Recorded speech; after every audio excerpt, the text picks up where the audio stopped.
This afternoon, I want to take a look at the things that have to happen before the return of Jesus Christ to this earth. And there are, and we're going to go through some of that thing, and we're going to go through the evidence for that progression of what needs to occur. Because today is a dress rehearsal. We're jumping through the hoops, as it were, taking a look at what is coming ahead. But there are things between now and the return of Jesus Christ that we, as Mr. Pebworth said in the video, that we should be aware of, that we should be watching. And it isn't just the Great Tribulation, although that's certainly the case. The question is, why are we here? And you may have heard HWA say that many years ago, is that, why are we here? I mean, what brings us together on what we call the Feast of Trumpets as we read the Bible? And there's a level of curiosity. What can it mean? Because you can go to it and then try to figure it out as you go, as you read the Bible. In Leviticus 23, verse 4, it tells us these are the feasts of the Lord, holy convocations, which you shall proclaim at their appointed times. And this is that time, because we read on in Leviticus 23, the Lord spoke to Moses, saying, "Speak to the children of Israel, saying, in the 7th month, on the 1st day of the month, you shall have a Sabbath rest, a memorial of blowing of trumpets." This is that time, a memorial that God has designed for us. And so, but then there's still this curiosity, well, what is really going to happen? Isn't that the age-old question? We all want to know. In fact, if we take a look at the number of responses to the Beyond Today programs, or even our local YouTube messages that we put out, prophecy is always at the top of the list. People want to know what's going on, what is going to happen. Wouldn't you like to know what's around the corner, what's happening? And so this curiosity is not new to us. It's been around through the ages. In Matthew 24, verse 3, now as Jesus sat on the Mount of Olives, the disciples came to him privately, saying, "Tell us, when will these things be, and what will be the sign of your coming and the end of the age?" That was a couple thousand years ago. They were curious then, as the prophets of old have been, as to what is going to happen and how is it going to happen.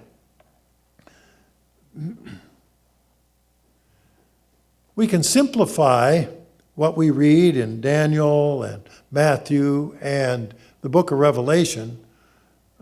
Everybody remembers the number 666, but how many people think of the number 7, 7, and 7? Because we read that there are 7 seals, and in the 7th seal there's 7 trumpets, and then there are the 7 plagues. So we can summarize it that way just to help us remember. But the 7 seals are paralleled in the Bible by reading Revelation 6 and Matthew 24. Religious deception. Do we see any of that in the world today? Everywhere we look. Is it safe to say this may be the first Sabbath or Holy Day service in Monette, Missouri? Could be. I have no knowledge or record of it having happened before, but there's a lot of churches around. There is a lot of deception around. Mr. Pebworth was telling us to be prepared, to watch and be prepared. Recently, I came across 2 quotes. One of them from the Pope, who said, "All paths lead to heaven." It doesn't matter what religion you are. It doesn't matter where in the world you are, but you can be a Buddhist, you can be a Hindu, you can be a Muslim, you can be one of these many different religions, and we're all climbing the same mountain, just a different path up the mountain. And it's remarkable. I had to go look it up for myself because Billy Graham said essentially the same thing, that we're all on the same path. It doesn't matter which path it is, climbing the mountain. So that a religious deception is all over the place. And and I was really quite surprised that those two religious leaders had parallel statements. War. Hear of any wars lately? Fortunately, we aren't dodging the bullets. We don't have to worry about incoming missiles here and now. We are fortunate to live in a safe part of the world, a world that's not under immediate danger, unless, of course, you live in Chicago, New York, San Francisco, and a few other places, and you have to go there voluntarily. Sorry for anybody listening that might be in those places. But the war has never stopped around the world. There's almost always something going on somewhere. But it's going to escalate, because the time of the end will escalate where it's possible to extinguish mankind. What about famine? We read that in Revelation 6, 5 verses 5 and 6, and Matthew 24, verse 7. Famine is doing without food.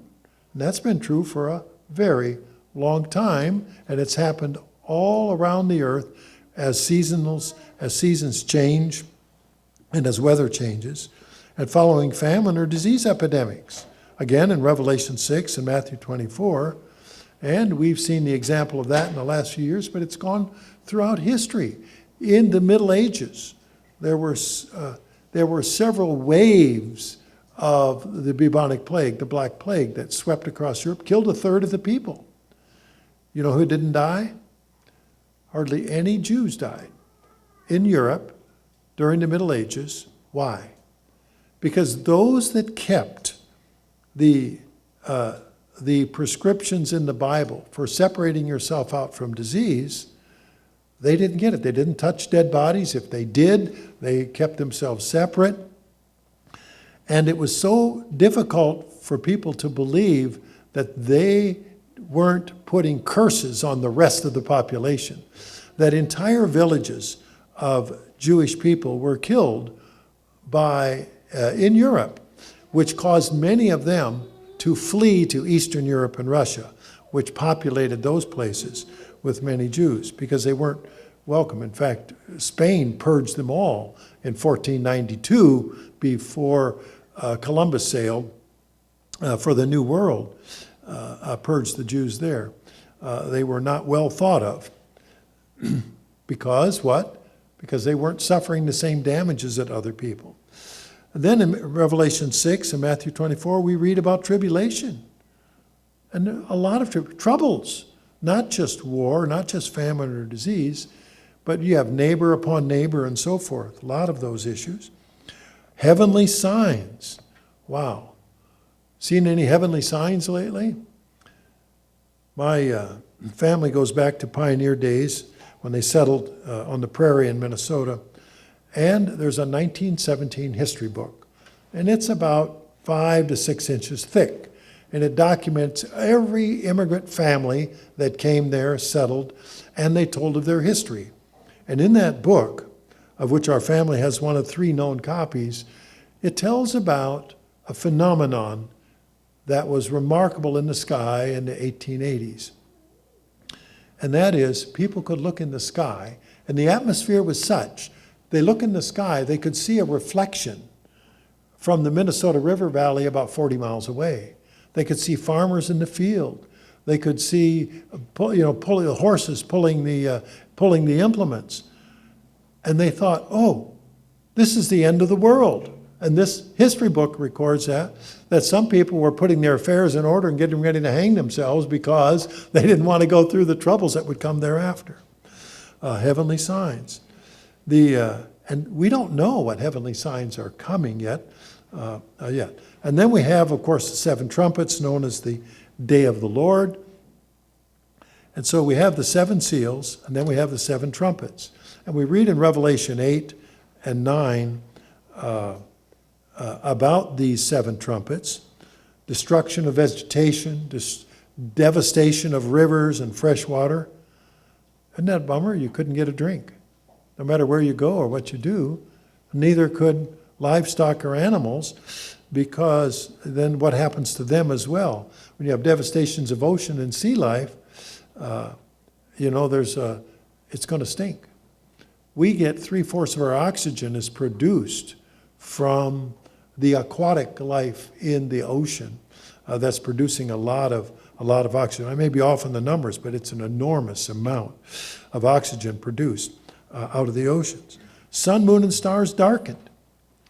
I think it was 1883, the volcano Krakatoa in Indonesia exploded and blew, and it put a cloud of ash, went around the world in the upper atmosphere. And my great-grandfather was pioneering in those days, and it was the summer where they really didn't have a summer. It was cool, it was not warm. They had very low hay production because there was the sky was darkened dramatically. So we only see little bits and pieces of that, but the sun, moon, and stars will be darkened. Torturous human afflictions in Revelation 9, 1 through 12. I don't want to think about those. I really don't want to think about them, but they're there. Enormous military destruction. Humans now have the capacity to do great destruction of each other. Well, when I was, not too many years ago, 40-some years ago, the IBM, or rather the Apple II computer was 1975, 6, and 7, right in there. 1980, they had Apple III computers. In 1981, IBM PCs came out with Microsoft data operating system. And so with that came enormous development that was used for military purposes. And now we've gone way beyond that. They landed on the moon with the equivalent of a TI-99 gaming computer, that kind of technology. Now we have drones. You can fly a drone from the other side of the world. We have satellite communications that people use to direct from somewhere else. Following that, we have then what's called the 7 last plagues in Revelation 15 and 16. And these are also uncomfortable to think about. They call them bowls or vials, but they're actually the last plagues. Sores on beast worshipers. In other words, they're going to suffer for what they're doing. Oceans become as blood. In other words, when the animals are dying there, that's a bad situation. Rivers and fresh water becoming as blood. Things are dying there too.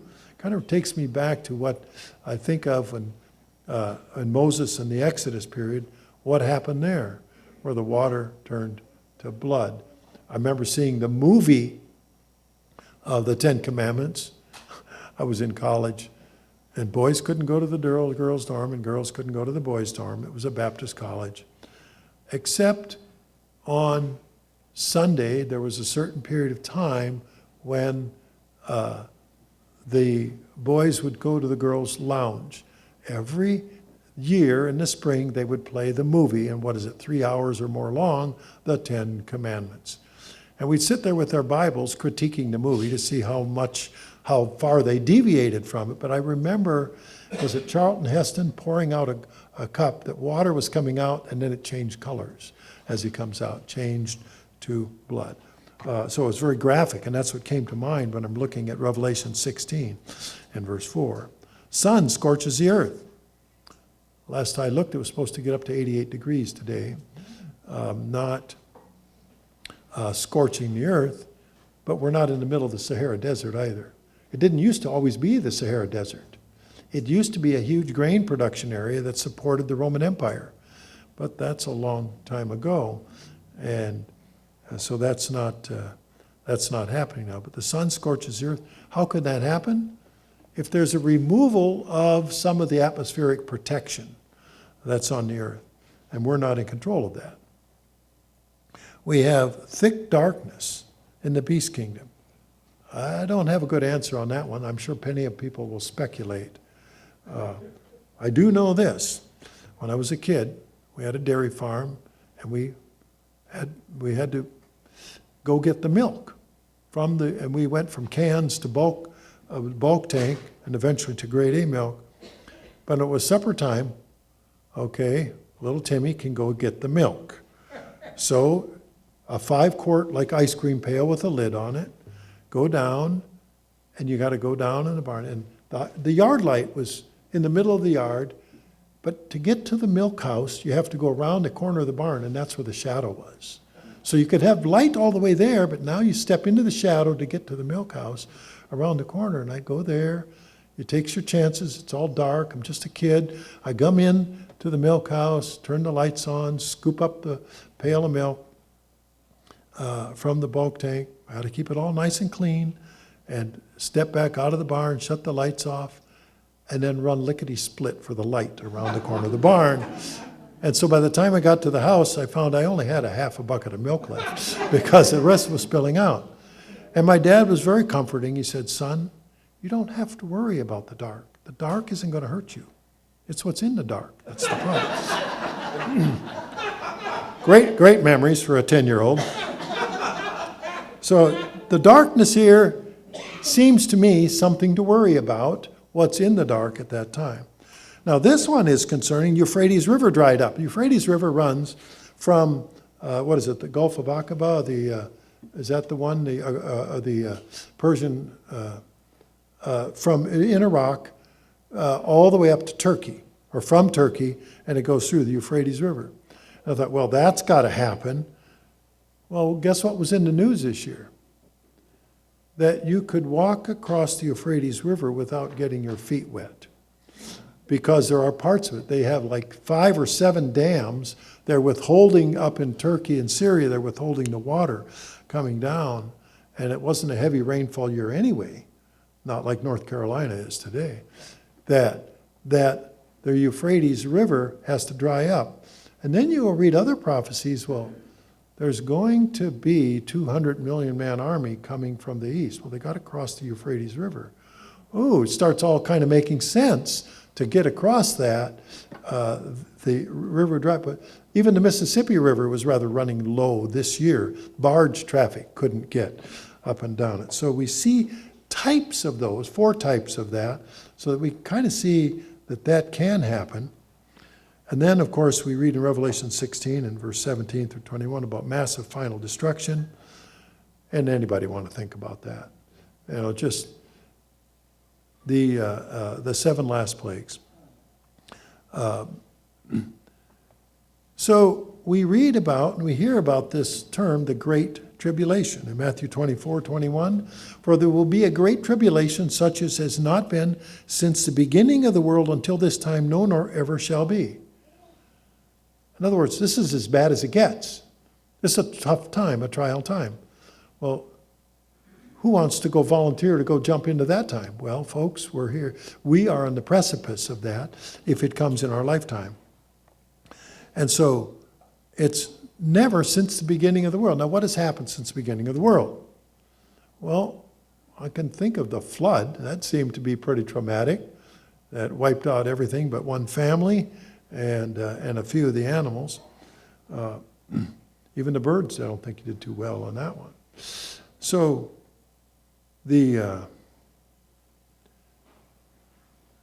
but we've always had, haven't we? Had tribulations, troubles throughout history. It's just not the flood. And we can go through all of these things that have happened through time.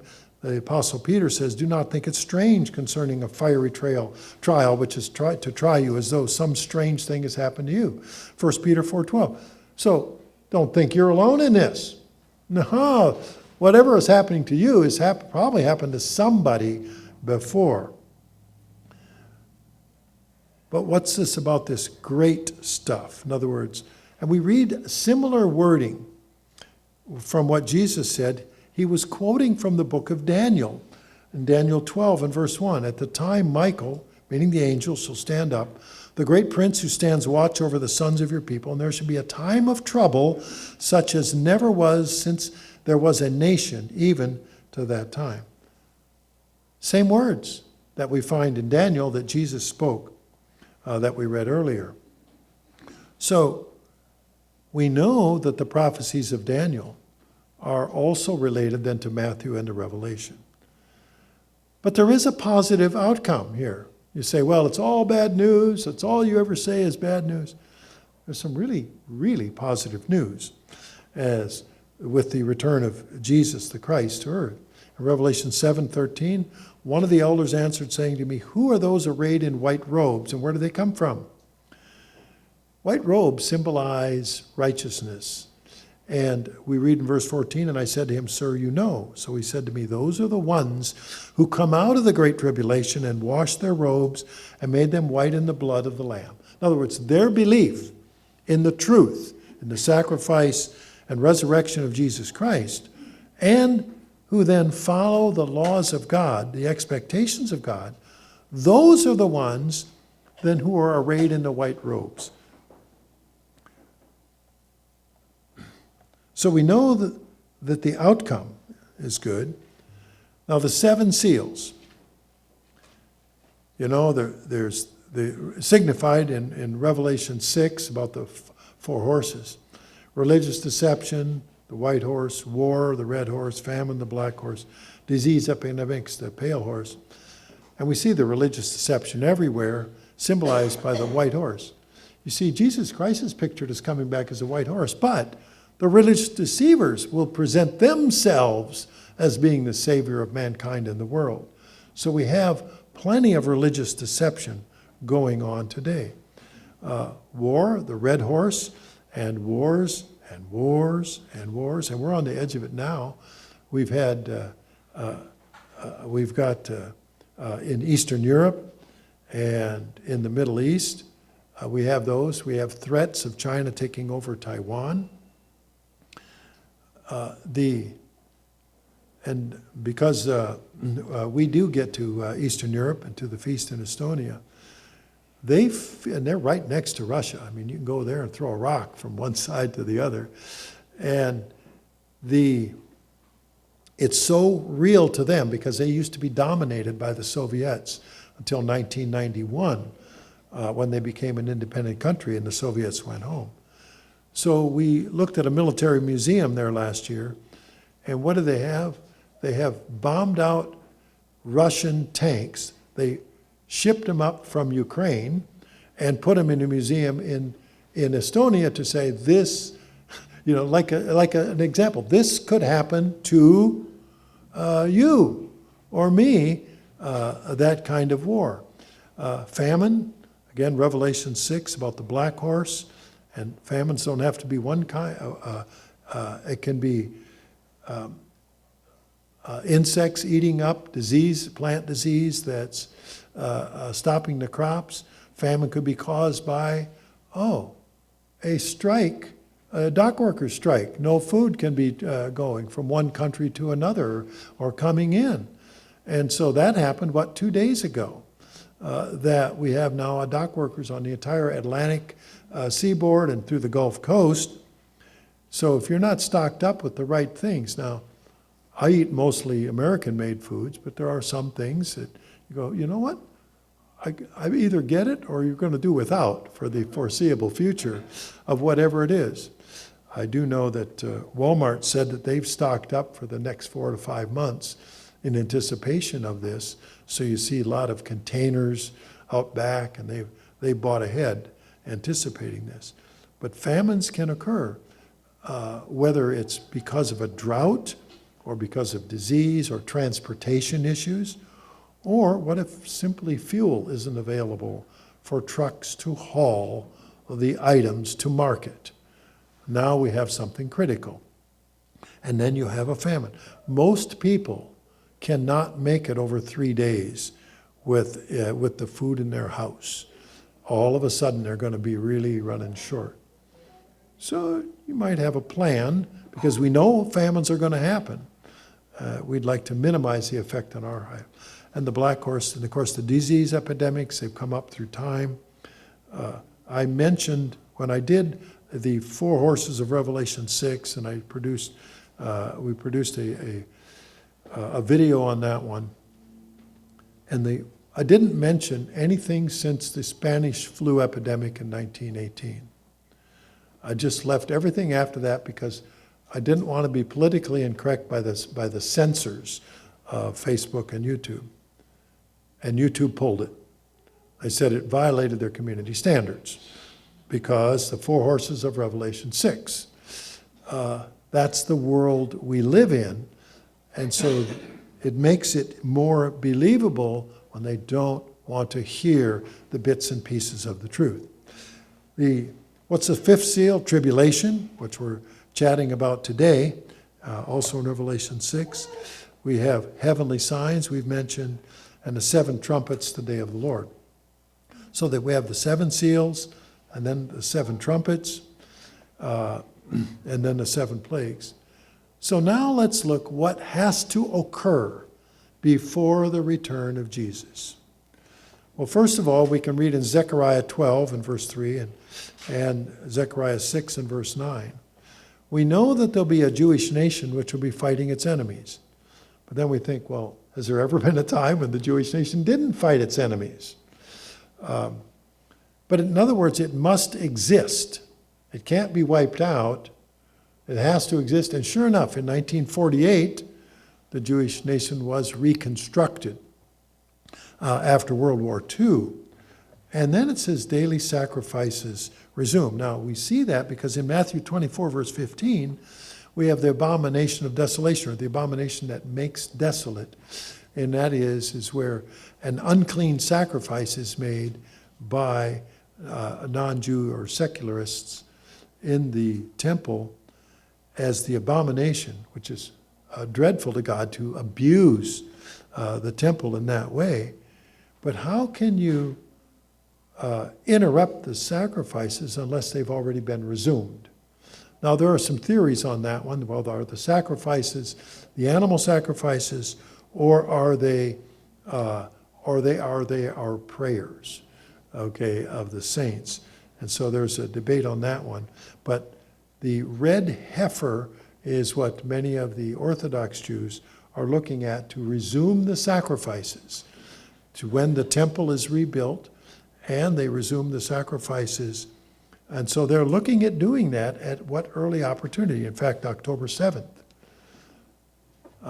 Even the Hamas, the Palestinians, Hamas, even said that was an issue. It happened on October 7th, which was the last day, the last great day last year. My brother and his wife were there at that time. A lot of excitement going on. But they were very concerned and thought they would try to destroy the red heifers so that the Jews could not begin their sacrifices again.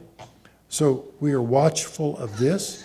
So that's one thing. The nation of Judah must exist, and the daily sacrifices resume. Now, when we say European nations, number two, European nations united, this is speculation by using the word European. What we do know in Daniel 2, 7, and 8, and Revelation 13, is that there will be a king of the north. And what's north of Jerusalem? What powers are there? So we're speculating that that's who they are and what they're doing. So they have to be united. Are they united now? Oh, there's a shell of unity. I just got a call just before church, a message on my phone. My bank called and said, your foreign currency is here. You can come and pick it up at any time. I've ordered some euros to go to Eastern Europe, and they use euros. So there's enough commonality, enough so that I can take the same money and spend it all over Europe.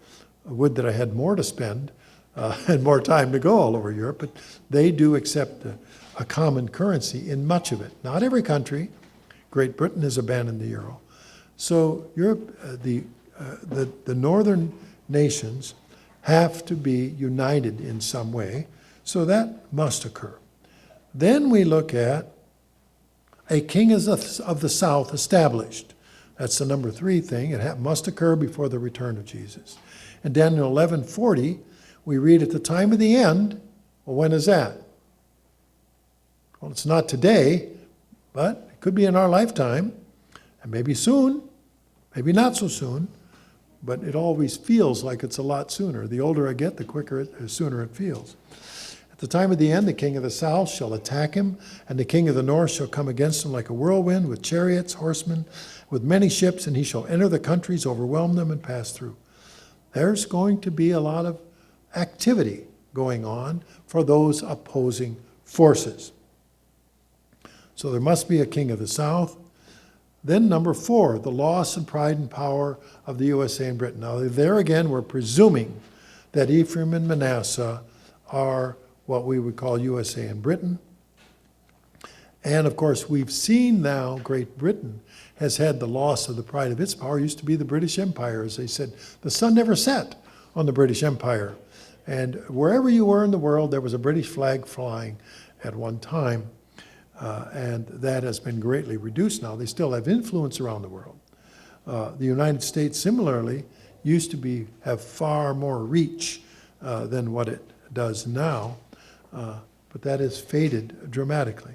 In Leviticus 26, they talk about 5 waves of punishment.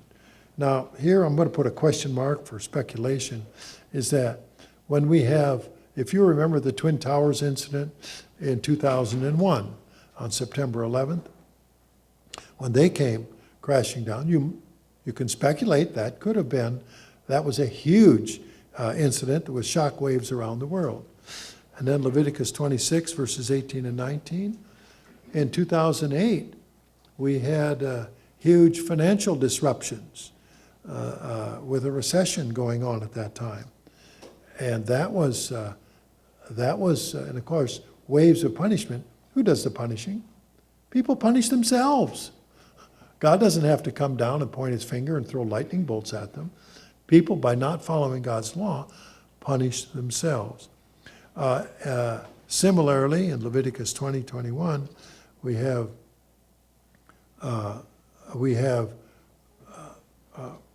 rocking around the world, and it goes on to say 7 times more. There's waves of punishment that can occur, or that will occur. So loss of pride and power by the big countries that have historically had them. And I'm not seeing the screen there. Let's see. We'll try it again.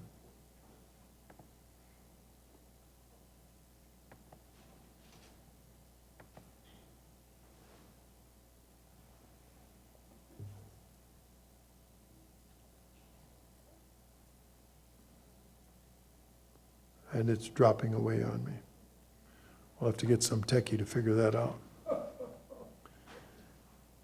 The 5th of the 7 things that have to occur before the return of Christ, the rise of false religion, and then I'll just plug in the word Catholic Church here. If Mr. Shaby can call them out on a video, then I think maybe I can too. In 2 Thessalonians 2, verses 3 through 5, there has to be a falling away. Well, that means there has to be at least some nominal belief in the truth, and then people leave it. As we read in Proverbs, the dog returns to its vomit, or the sow to its mire. They had some truth, but they abandoned even that. And then, of course, man of sin revealed. We read about the abomination that makes desolate. So there's a rise of false religion and a dominant religion. Now, throughout the Middle Ages, from the Roman Empire, that was before the birth of Christ, and then on through the Middle Ages, the Roman Catholic was a dominant religion in Europe. In the 1400s, they had particularly where they dominated in Europe, they purged the non-Catholics. And that was an era, 1511 or something, that Martin Luther said, hey, wait a minute, I'm not buying all of this stuff. But the purges were coming with the Great Inquisition. And they authorized the purges, and they would put people on a huge wheel, tie their hands and feet down and stretch and pull their bones out of their sockets, the arms and legs out of the sockets. Has to be uncomfortable, to say the least. They would put hot coals on them that were burning to tie them down and put a hot coal in their back or their belly. They say, just a lot of things that they would do to torture people. But it didn't just stay in Europe. They purged the Jews from Spain in 1492, and Columbus, the ship doctor, was a Jew. That was his way to get out. Jews had to be out by July 31st of 1492. When did Columbus sail? August 1st, 1492. And 1/3 of his sailors came from prisons. Who was in prison? They threw the Jews in prison. And so remarkable how a number of them made it to the New World. And so what did the Pope at that time do? Is said, I want you to look for these people. If they're burning candles on Friday, if they refuse to eat pork, if they refuse to work on Saturday, then those are the ones you torture and turn into Catholics. So it's been going on for a very, very long time.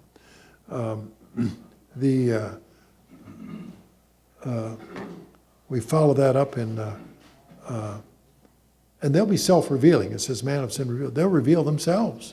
They will make it known. The sixth thing of the seven things that have to occur before the return of Jesus. So there must be a proclamation by God's church. Believers in the truth. In Matthew 24, verse 14, we read, and this gospel of the kingdom will be preached in all the world as a witness to all the nations, and then the end will come. What's the gospel? It's the good news of what? The return of Jesus Christ to do what? To earth, or is it to go to heaven and play harps and lick lollipops and all be and sing Kumbaya together? Doesn't say that, but it does specifically say that the good news of the kingdom will begin with this millennium on earth, ushered in, following the real Feast of Trumpets. But the kingdom of God has to be preached in all the world as a witness. All the world, meaning to every nation. It doesn't say every person, but every tribe or people. Switzerland, for example, has 4 dominant languages, 4 dominant people. That does not include the gypsies, of which are many living there. And so every nation, every ethnic group and so forth around the world has to have had access to the truth. There has to be a proclamation. It has to go to all the world. Now, both congregations have a Facebook page that's public, that's available to people around the world. And Northwest Arkansas has had theirs up for longer. And it was recently that I had and I saw that there were people who connected with some of the messages. They liked some of the messages, and they're from all over the world. I've seen them from Afghanistan. I've seen them from New Guinea. Papua New Guinea was one recently. I'm going, wait a minute. Isn't that the place where they eat human flesh? I mean, it's, at least they did not too many years ago. I mean, just every little part of the world, we're finding people have interest and are responding to the truth.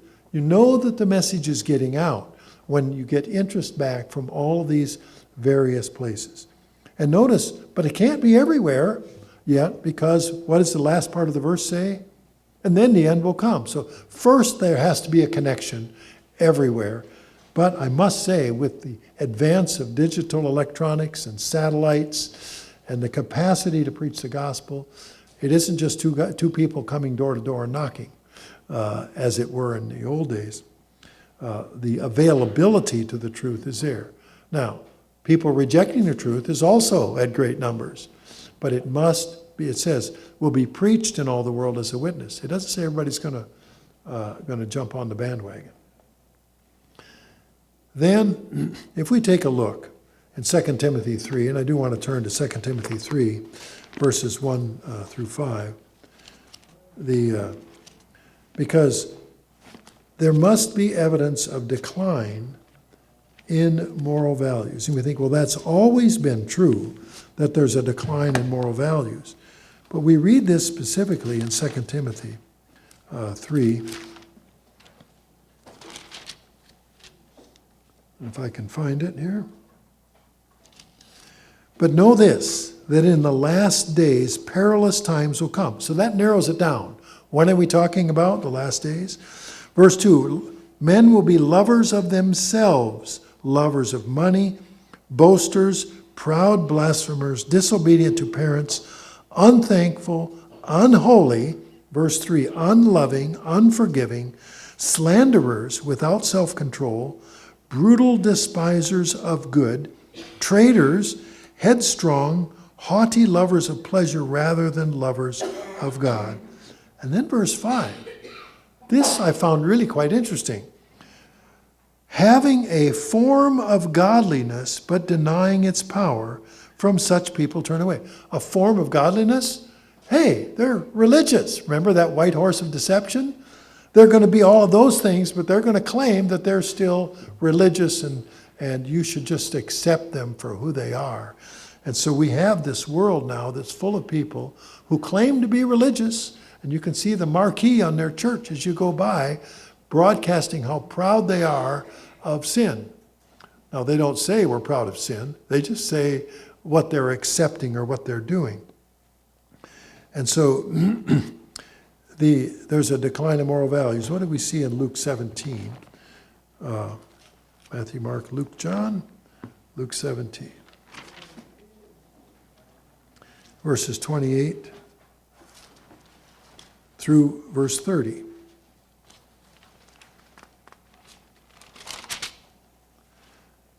Likewise, in the days of Lot, they drank, they bought, they sold, they planted, they built.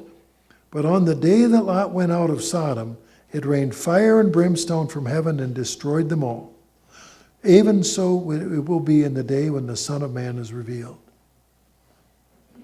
What was going on? Why were Sodom and Gomorrah destroyed? It was blatant and outrageous sin. And God said, we're going to terminate that situation. So it's just like we read in 2 Timothy 3, they're going to be doing it, and they're not ashamed of it. They're going to be, so the decline in moral values. So those 7 things have to occur before the return of Jesus Christ. So what needs to occur? The nation of Judah must exist. There must be daily sacrifices of some kind. The king of the north must be united. The king of the south must be established. Loss of the pride and power of Ephraim and Manasseh. Rise of false religion, we presume the Catholic Church. A proclamation must go out of the truth to God's church, and there must be evidence of declining moral values. In fact, on the last one, if you take a look at every major empire in human history, how long do they last? Generally speaking, they go 200 years and then they start to tip over. And there are books written on this, how long any civilization or empire will last and what causes them to go down. And we can read numerous sources that said it's the destruction of the family.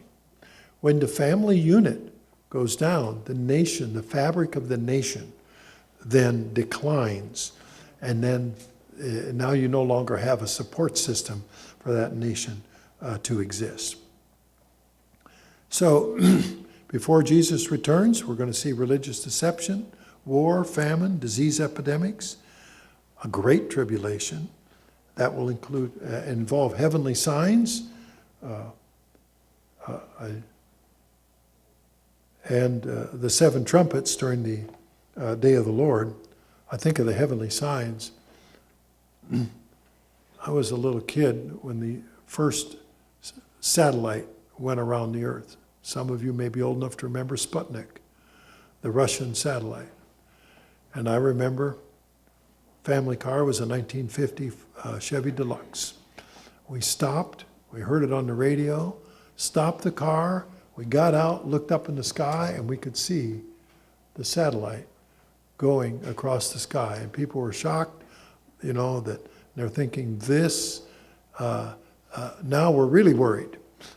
Nowadays, you can see all kinds of stuff up there. I've gone camping in the high Cascades without a tent. You throw down your tarp and your sleeping bag and you look up Every 45 minutes you see a satellite going over, blinking now. Now it's common. Then it was not common in the 1950s. Heavenly signs, we don't know how much drama there could be with those heavenly signs. And then, of course, the 7 trumpets, including the day of the Lord. But the 4 horses we talked about for the first 4 seals, and then we have the 5th seal in Revelation 6, 9 through 11. People are going to wonder, how long are we going to suffer? How long do we have to go through this? But remember, going through this, at the other side is a white robe. They should, what does it say in verse 11? That they should rest a little while longer. And you have this,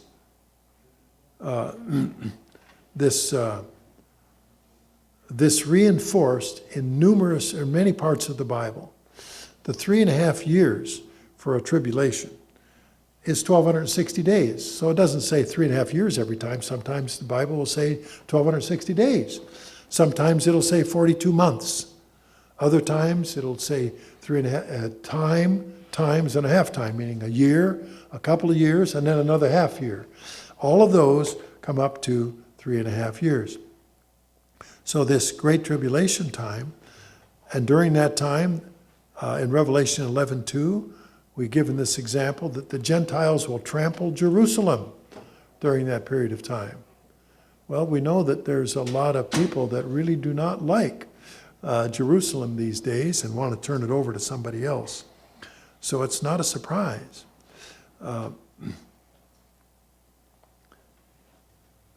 There has to be 2 witnesses prophesying for 3.5 years in Revelation 11:3.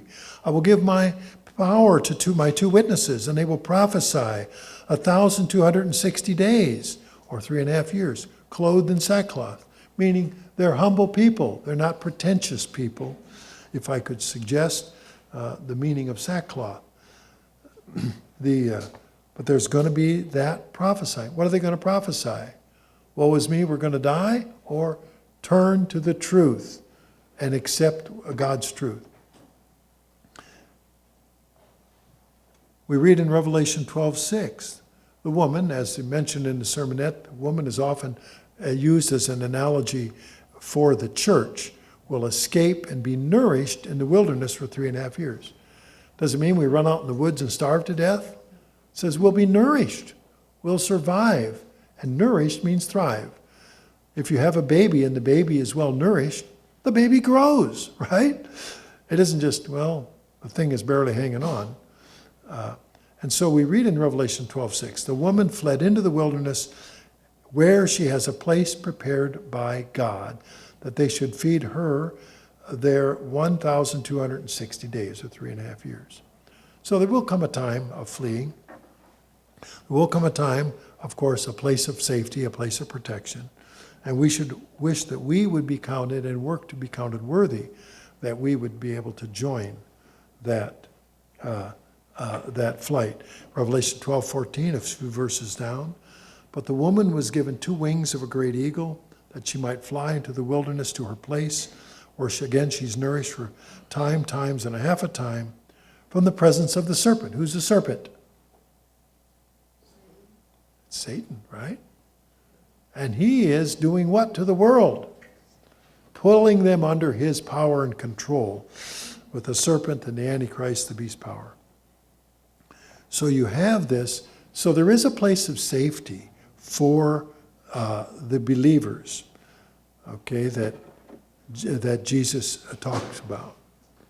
In Revelation 13:5, the dragon will be given authority to speak great things and blasphemies for that period of great tribulation.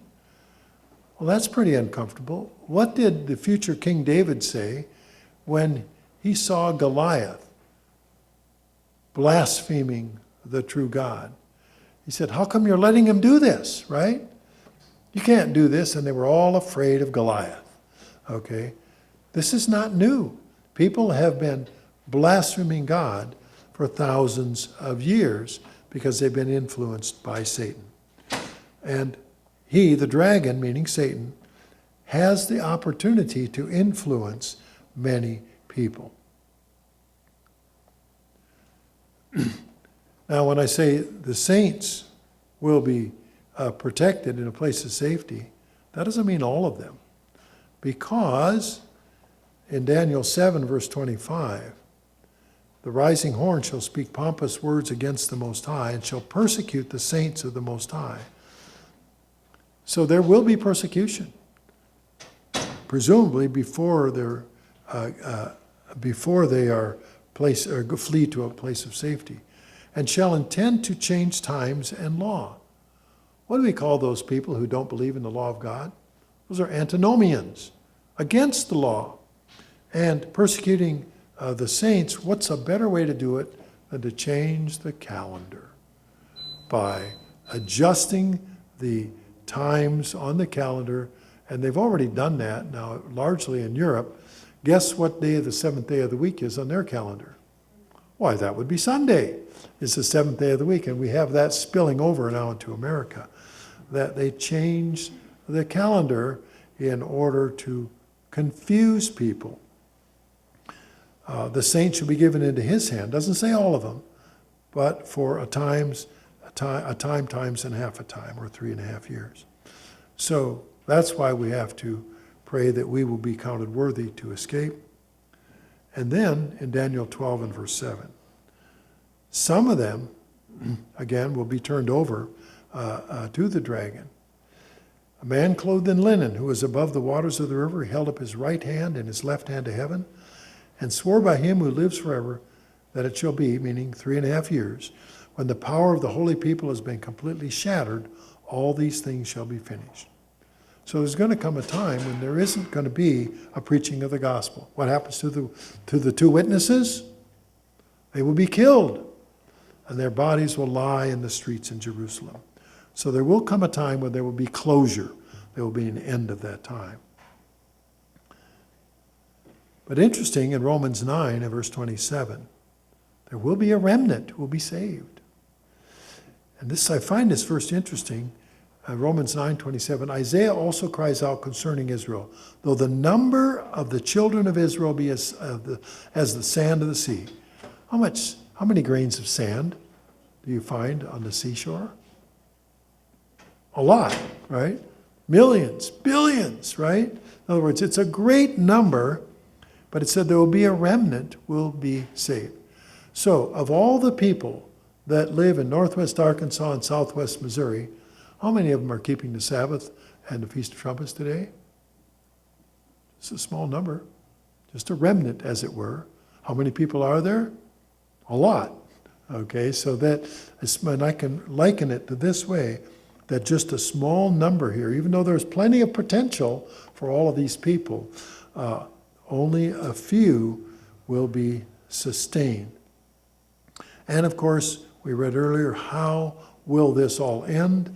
Those who are in the white robes, meaning indicating righteousness, are the ones who come out of the great tribulation, washed their robes and made them white in the blood of the Lamb. In other words, believers in the death and sacrifice and resurrection of Jesus Christ, and they keep the law. So we read here, the remnant will be saved. And I think I've doubled up on my slides. And I have indeed. And the power of the witnesses will prophesy for 3.5 years. This is what happens when you give an old man technology and then he doubles up on it. Fleeing into the wilderness, the church does that. Wings of an eagle to escape. We'll find our way through this one. Told you this was an experiment here. I left my real computer at home and brought the wrong one today, so I had to borrow one. It's not an excuse, it's just the way it is. And, come on. Time's changed. Let's go.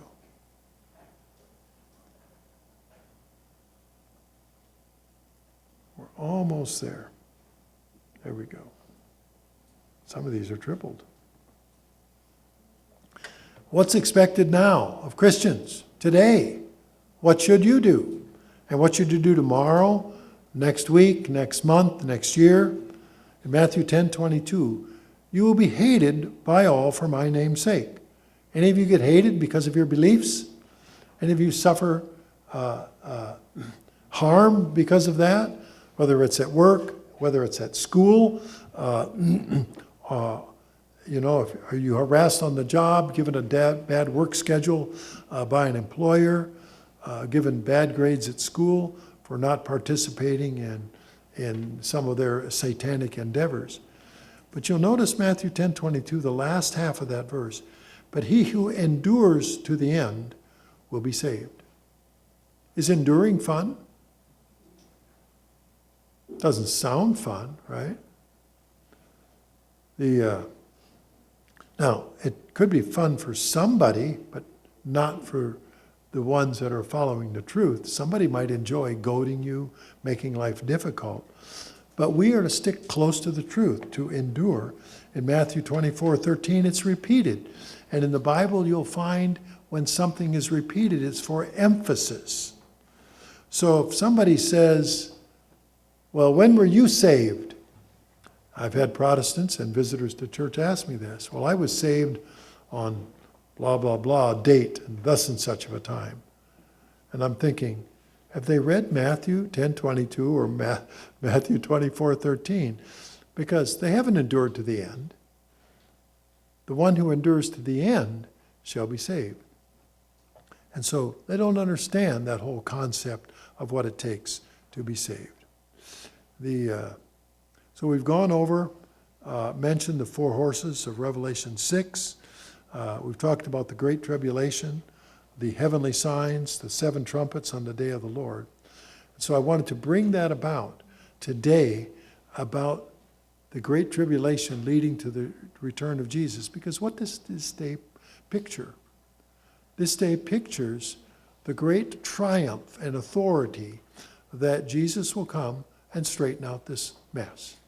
Now, I've raised children. Many of you have as well. And what happens when you go to their room and it's a terrible, terrible mess? It needs straightening out, right? And so what does the parent do? Do they do everything for them, or do they direct the little rascals to clean up their room? Because if the parent always cleans it up, what happens? They're going to do it again and again and again. But if you teach them to clean up their room, and so who's going to be cleaning up for the 1,000 years of the millennium?